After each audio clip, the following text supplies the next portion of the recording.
Hello there, welcome to reviewed by आली।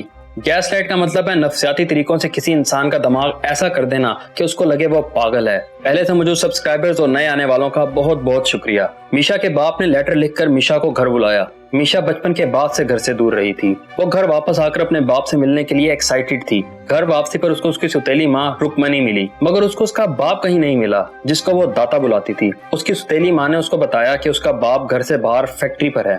मगर मीशा को अजीब लगा कि जिसने खत लिखकर बुलाया है वही घर पर नहीं है। उसको घर भी कुछ अजीब लगा। उसको ऐसा लगता था जैसे उसके साथ हर वक्त कोई है। बाप से मिलने की खुशी के बाद बाप से ना मिलने की वजह से वो गुस्सा और परेशान थी। उसके बाप और सौतेली माँ रुक्मणी के अफेयर की वजह से उसकी माँ और उसका बाप अलहदा हुए थे। मीशा की माँ काफी साल पहले मर चुकी थी।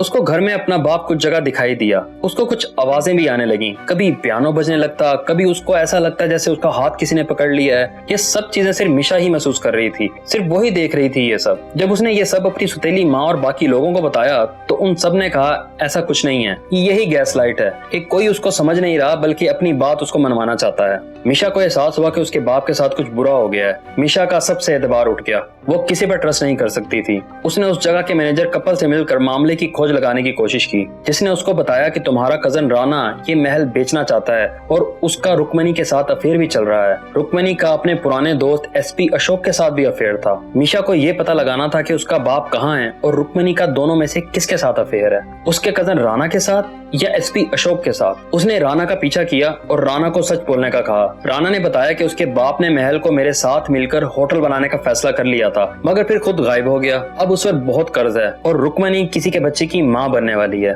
मीशा ने रुक्मणी से सच पूछा तो रुक्मणी ने इनकार नहीं किया और कहा कि वो अपने काम से काम रखे। ऐसे में राना को किसी ने कत्ल कर दिया। मीशा को अब यकीन हो गया था कि जिसने राना को कत्ल किया है उसी ने मेरे बाप को भी कत्ल किया है और वो कोई और नहीं रुक्मणी है। उसने घर के हेल्पर से मिलकर अपने बाप की लाश को ढूंढ निकाला, मगर उसको किसी ने किडनैप कर लिया। वो किडनैपर कोई और नहीं कपिल था, उस जगह का मैनेजर। उसने सब करवाया था, चीजों का नजर आना, पियानो का बजना, ताकि सबको लगे मीशा दिमागी लिहाज से सही नहीं है। कपल का और मीशा की सौतेली माँ रुक्मणी का अफेयर उसके बाप ने पकड़ लिया था। वो कपल के बच्चे की माँ बनने वाली थी। इससे पहले कि वो उनको मारता, उन्होंने मीशा के बाप को मार दिया। उसने मीशा को कार में बंद करके पहाड़ी से गिरा दिया, मगर मीशा बच गई। डॉक्टर शेखावत ने रुक्मणी को बताया कि मीशा तो कुछ अर्सा पहले मर चुकी है, मैंने खुद उसकी लाश देखी है, उसने खुदकुशी कर ली थी। जो लड़की मीशा बन के आई है वो मीशा के बाप के यतीम खाने की थी। उसके बाप ने उसकी जिंदगी बदल दी थी। उसका नाम फातिमा था। फातिमा एक नर्स थी जो मेंटल हॉस्पिटल में मीशा से मिली थी। वो मीशा के बाप के एहसान के बदले